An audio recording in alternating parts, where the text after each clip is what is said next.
ओम शांति। आज 16 जून 2022 के बाबा के अनमोल मधुर महावाक्य सुनेंगे। आज की बाबा की मुरली है याद।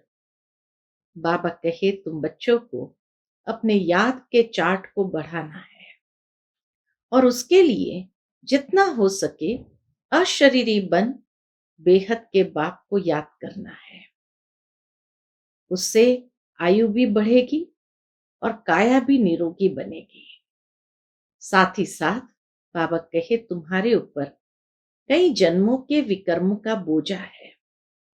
इस बोझ को उतारने के लिए अशरीरी बन करके याद करने की बहुत बहुत आवश्यकता है। परंतु साथ में बाबा कहे बच्चे तुम्हें कोई भी देहधारी के नाम रूप में नहीं फंसना है और अपनी देह को भी भूलना है, तभी याद यथार्थ रूप में रहेगी। जितना हो सके बाप से लव बढ़ता जाना चाहिए। जितना बाबा से लव हमारा होगा उतनी याद सहज हो जाएगी। सुनते हैं बाबा के मधुर महावाक्य। ओम शांति। मीठे बच्चे, तुम्हें किसी भी देहधारी के नाम रूप में नहीं फंसना है। तुम अशरीरी बन बाप को याद करो तो आयु बढ़ेगी, निरोगी बनते जाएंगे। आज की मुरली से प्रश्न है, सेंसिबल बच्चों की मुख्य निशानियां क्या होगी? उत्तर, जो सेंसिबल होंगे वह पहले स्वयं में धारणा कर फिर दूसरों को कराएंगे। बादल भरकर जाए वर्षा करेंगे। पढ़ाई के समय उबासी नहीं लेंगे। ब्राह्मणियों पर रिस्पॉन्सिबिलिटी है, यहां उन्हें ही लेकर आना है। जो रिफ्रेश होकर जाए फिर वर्षा करे। दूसरी पॉइंट, यहां वही आने चाहिए जो योग में अच्छी तरह रहकर वायुमंडल को पावरफुल बनाने में मदद करे, विघ्न न डाले। यहां आसपास बड़ी शांति रहनी चाहिए, कोई भी प्रकार का आवाज न हो।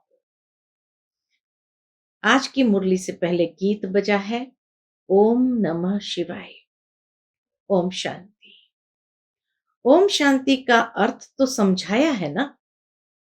बाप कहते हैं आत्मा और परमात्मा शांत स्वरूप है। जैसे बाप वैसे बच्चे। तो बाप बच्चों को समझाते हैं तुम शांत स्वरूप तो हो ही, बाहर से कोई शांति नहीं मिलती है।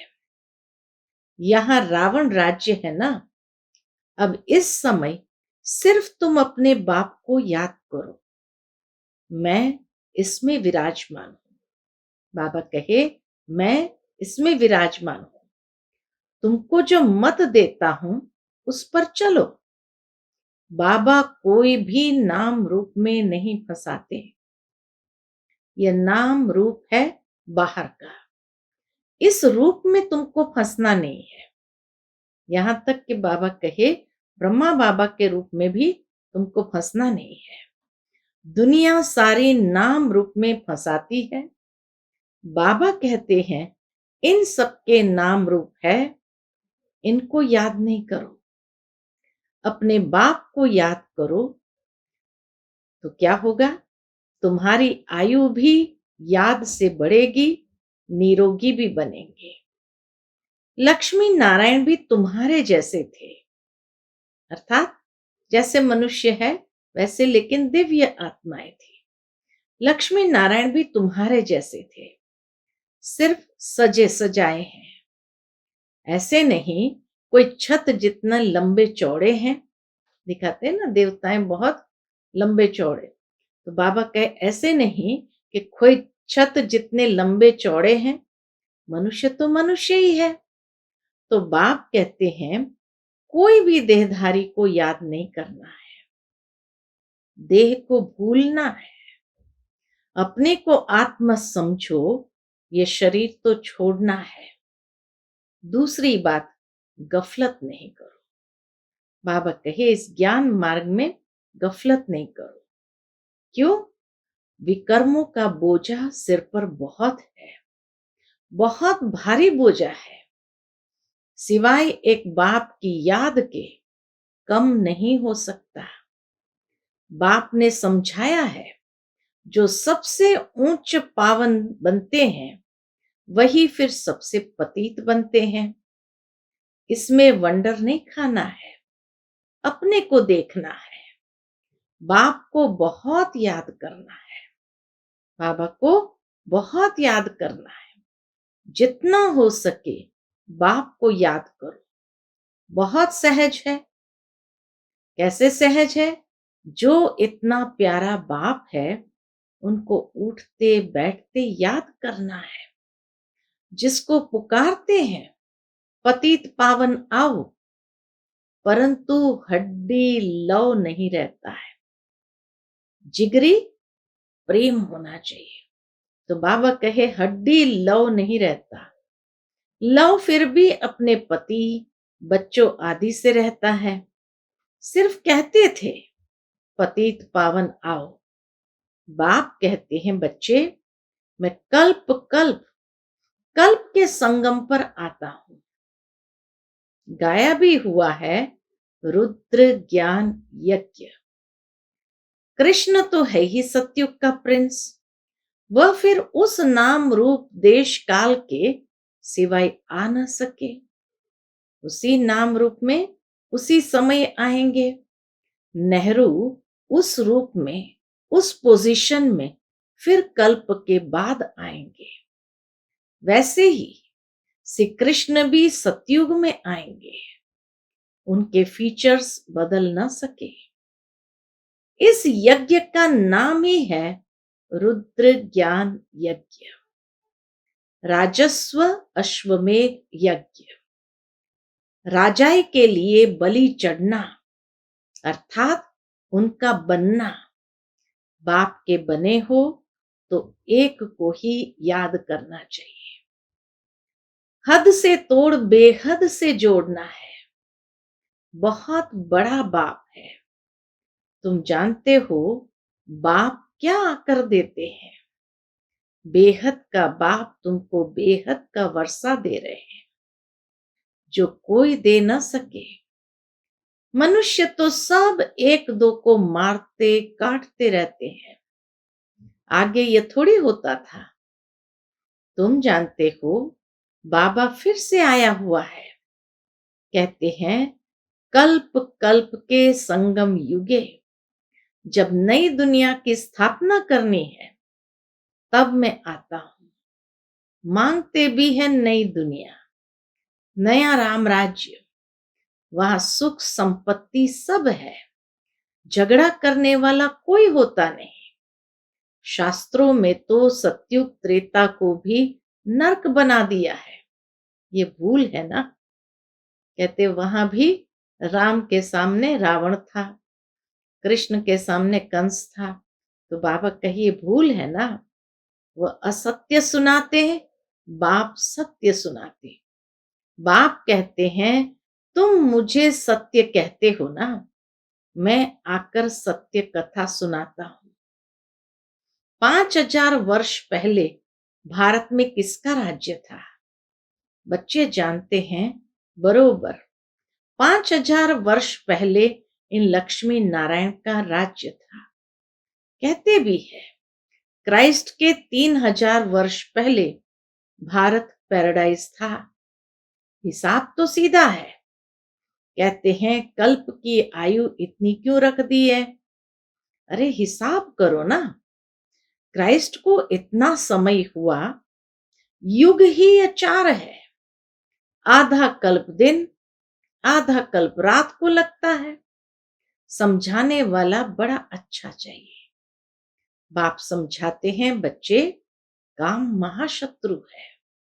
भारतवासी ही देवताओं की महिमा गाते हैं। सर्वगुण संपन्न, 16 कला संपन्न, संपूर्ण निर्विकारी, मर्यादा पुरुषोत्तम। फिर 16,108 रानियां कहां से आई? तुम जानते हो धर्म शास्त्र कोई भी नहीं है। आज दुनिया में कोई भी धर्म शास्त्र नहीं है। धर्म शास्त्र किसको कहा जाता है? धर्म शास्त्र उनको कहा जाता है जिसे धर्म स्थापक ने उच्चारा। धर्म स्थापक के नाम से शास्त्र बना। अब तुम बच्चे नई दुनिया में जाते हो। ये सब पुराना तमो प्रधान है। इसलिए बाप कहते हैं पुरानी चीजों से बुद्धि योग हटाए माम एकम याद करो, तो तुम्हारे विकर्म विनाश हो। गफलत करते हो तो बाबा समझते हैं इनकी तकदीर ही ऐसी है बहुत सहज बात। क्या यह तुम नहीं समझ सकते हो? मोह की रग सब तरफ से निकाल एक बाप को याद करो। 21 जन्मों के लिए तुमको फिर कोई दुख नहीं होगा। न तुम इतनी कुब्जाएं आदि बनेंगे। वहां तो समझते हैं बस आयु पूरी हुई, एक शरीर छोड़ा, दूसरा लेना है। जैसे सर्प का मिसाल है, जानवरों का मिसाल देते हैं, जरूर उनको पता पड़ता होगा। बाबा कहे शास्त्रों में जानवरों का मिसाल देते हैं, जरूर उनको पता पड़ता होगा। इस समय के मनुष्य से जास्ती अक्ल जानवरों को भी होती है। भ्रमरी का मिसाल भी यहाँ का है। कीड़े को कैसे ले जाते हैं? अब तुम्हारे सुख के दिन आ रहे हैं। बच्चियां कहती है हम पवित्र रहते हैं, इसलिए मार बहुत खानी पड़ती है। हाँ बच्चे, बाबा क्या कहते? हाँ बच्चे, कुछ तो सहन करना ही है। अबलाओं पर अत्याचार गाए हुए हैं।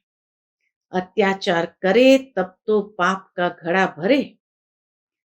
रुद्र ज्ञान यज्ञ में विघ्न तो बहुत पड़ेंगे।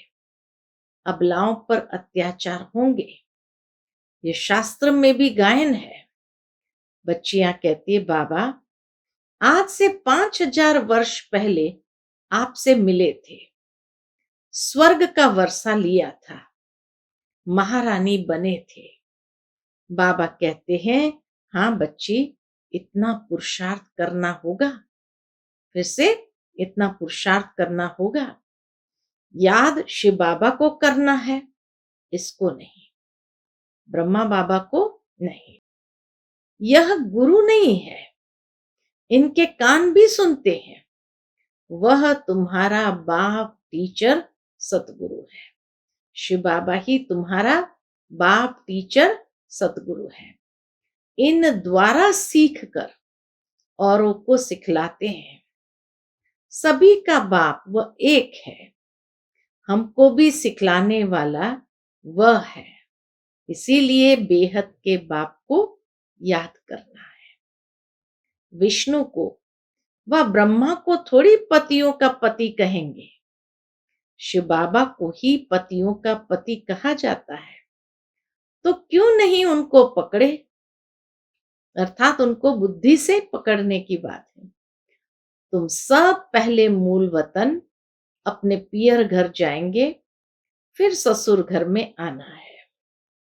पहले शिव बाबा के पास तो सलामी भरनी ही है, फिर आएंगे सतयुग में।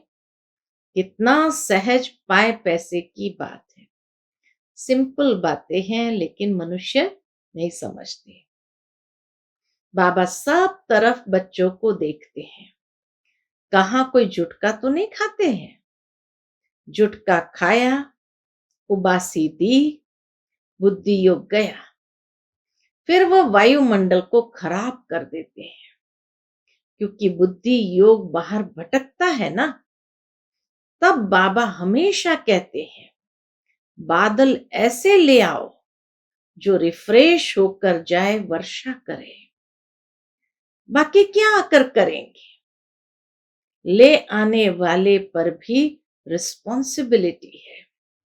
कौन सी ब्राह्मणी सेंसिबल है जो भरकर जाए, वर्षा करे? ऐसे को लाना है। बाकी को लाने से फायदा ही क्या? सुनकर धारणा कर, फिर धारणा करानी है। सुनकर पहले धारणा कर, फिर धारणा करानी है। मेहनत भी करनी है। जिस भंडारी से खाते हैं, काल कंटक दूर हो जाते हैं। तो यहां वह आने चाहिए जो योग में भी अच्छी रीति रह सके, नहीं तो वायुमंडल को खराब कर देते हैं। इस समय और ही खबरदार रहना है। फोटो आदि निकालने की भी बात नहीं। बाबा कितना अटेंशन खिंचवाते हैं, फोटो आदि निकालने की भी बात नहीं। जितना हो सके बाप की याद में रह योगदान देना है। आसपास बड़ी शांति रहनी चाहिए। हॉस्पिटल हमेशा बाहर एकांत में रहती है, जहां आवाज न हो। पेशेंट को शांति चाहिए। तुमको डायरेक्शन मिलता है तो उस शांति में रहना है। बाबा कहे, बाबा की श्रीमत है, तुमको भी ऐसी शांति में रहना है। बाप को याद करना है। यह है रियल शांति, बाकी है आर्टिफिशियल। वह कहते हैं ना, 2 मिनट डेड साइलेंस, परंतु वह 2 मिनट बुद्धि पता नहीं कहां कहां रहती है। एक को भी सच्ची शांति नहीं रहती। तुम डिटैच हो जाएंगे। हम आत्मा है, यह है अपने स्वधर्म में रहना। बाकी गुटखा खाकर शांत रहना कोई रियल शांति नहीं है। अंदर में अगर किसी बात को लेकर उलझन है और उस उलझन को दबाते हुए गुटखा खा करके शांत रहना, बाबा कहे यह कोई रियल शांति नहीं है। कहते हैं 3 मिनट साइलेंस, अशरीरी भव। ऐसे और कोई की ताकत नहीं जो कह सके। बाप के ही महावाक्य है, लाडले बच्चों मुझे याद करो तो तुम्हारे जन्म जन्मांतर के पाप कट जाएंगे। नहीं तो पद भ्रष्ट भी होंगे और सजाएं भी खानी पड़ेगी। शिव बाबा के डायरेक्शन में चलने से ही कल्याण है। बाप को सदैव याद करना है। जितना हो सके मोस्ट स्वीट बाप को याद करना है। स्टूडेंट को अपने टीचर की इज्जत रखने के लिए बहुत ख्याल रखना होता है। बहुत स्टूडेंट्स पास नहीं हो तो टीचर को इजाफा नहीं मिलता है। बहुत स्टूडेंट्स अगर फेल हो गए तो जरूर टीचर ने ठीक से पढ़ाया नहीं, तो उनको इजाफा नहीं मिलता। यहाँ कृपा व आशीर्वाद की बात नहीं रहती है। हर एक को अपने ऊपर कृपा व आशीर्वाद करनी है। स्टूडेंट अपने ऊपर कृपा करते हैं, मेहनत करते हैं। जो मेहनत करते माना वह अपने ऊपर कृपा करते हैं। यह भी पढ़ाई है। जितना योग लगाएंगे उतना विक्रमाजीत बनेंगे, ऊंच पद पाएंगे। याद से एवर निरोगी बनेंगे। मन मना भव। ऐसे कृष्ण थोड़ी कह सकेंगे। यह निराकार बाप कहते हैं, विदेही बनो। यह है ईश्वरीय बेहद का परिवार। माँ बाप भाई बहन है बस, और कोई संबंध नहीं। और सभी संबंधों में चाचा मामा काका रहते हैं। यहाँ है ही भाई बहन का संबंध। ऐसा कभी होता नहीं सिवाय संगम के, जबकि हम माता पिता से वर्षा लेते हैं, सुख घनेरे लेते हैं ना। रावण राज्य में है दुख घनेरे, राम राज्य में है सुख घनेरे, जिसके लिए तुम पुरुषार्थ करते हो। जितना जो पुरुषार्थ करता है वह कल्प कल्प के लिए सिद्ध हो जाता है। प्राप्ति बहुत भारी है। जो करोड़पति पदमपति है, उनका सब पैसा मिट्टी में मिल जाना है। थोड़ी लड़ाई लगने दो तो देखना फिर क्या होता है। बाकी कहानी है तुम बच्चों की। सच्ची कहानी सुनकर तुम बच्चे सचखंड के मालिक बनते हो, ये तो पक्का निश्चय है ना। निश्चय बिगर यहां कोई आ नहीं सकता। तुम बच्चों को कोई गफलत नहीं करनी चाहिए। बाप से पूरा वर्षा लेना है, जैसे मम्मा बाबा ले रहे हैं। अच्छा, मीठे मीठे सिकिलदे बच्चों प्रति माता पिता बाप दादा का याद प्यार और गुड मॉर्निंग। रूहानी बाप की रूहानी बच्चों को नमस्ते। हम सब रूहानी बच्चों की रूहानी माता पिता बाप दादा को याद प्यार गुड मॉर्निंग और नमस्ते नमस्ते। शुक्रिया बाबा, शुक्रिया। आज की मुरली से धारणा के लिए मुख्य सार है। पहली पॉइंट, शरीर से डिटैच हो, स्वधर्म में स्थित रहने का अभ्यास करना है। जितना हो सके मोस्ट बिलवेड बाप को याद करना है। मोह की रग सब तरफ से निकाल देनी है। दूसरी पॉइंट, पढ़ाई पर पूरा ध्यान दे। अपने ऊपर आप ही कृपा व आशीर्वाद करने हैं। बुद्धि योग हद से तोड़ बेहद से जोड़ना है। बाप का बनकर बाप पर पूरा पूरा बलि चढ़ना है। आज का बाबा का मधुर वरदान हम बच्चों के प्रति है। सदा सत के संग द्वारा कमजोरियों को समाप्त करने वाले सहज योगी सहज ज्ञानी भव। सदा सत के संग द्वारा कमजोरियों को समाप्त करने वाले सहज योगी सहज ज्ञानी भव। कोई भी कमजोरी तब आती है जब सत के संग से किनारा हो जाता है और दूसरा संग लग जाता है। इसलिए भक्ति में कहते हैं सदा सत्संग में रहो। सत्संग अर्थात सदा सत बाप के संग में रहना। आप सबके लिए सत बाप का संग अति सहज है, क्योंकि समीप का संबंध है। तो सदा सत्संग में रह कमजोरियों को समाप्त करने वाले सहज योगी सहज ज्ञानी बनो। आज का स्लोगन है, सदा प्रसन्न रहना है तो प्रशंसा सुनने की इच्छा का त्याग कर दो। सदा प्रसन्न रहना है तो प्रशंसा सुनने की इच्छा का त्याग कर दो। फिर मातेश्वरी जी के अनमोल महावाक्य। विषय है मुक्ति और जीवन मुक्ति की स्टेज। मुक्ति और जीवन मुक्ति दोनों स्टेज अपनी अपनी है।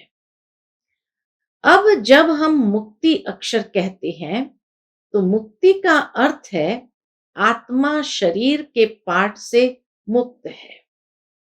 गोया आत्मा का शरीर सहित इस सृष्टि पर पार्ट नहीं है। जब आत्मा का मनुष्य हस्ती में पार्ट नहीं है, गोया आत्मा निराकारी दुनिया में है, सुख दुख से न्यारी दुनिया में है। इसको ही मुक्त स्टेज कहते हैं। इसे कोई मुक्ति पद नहीं कहते।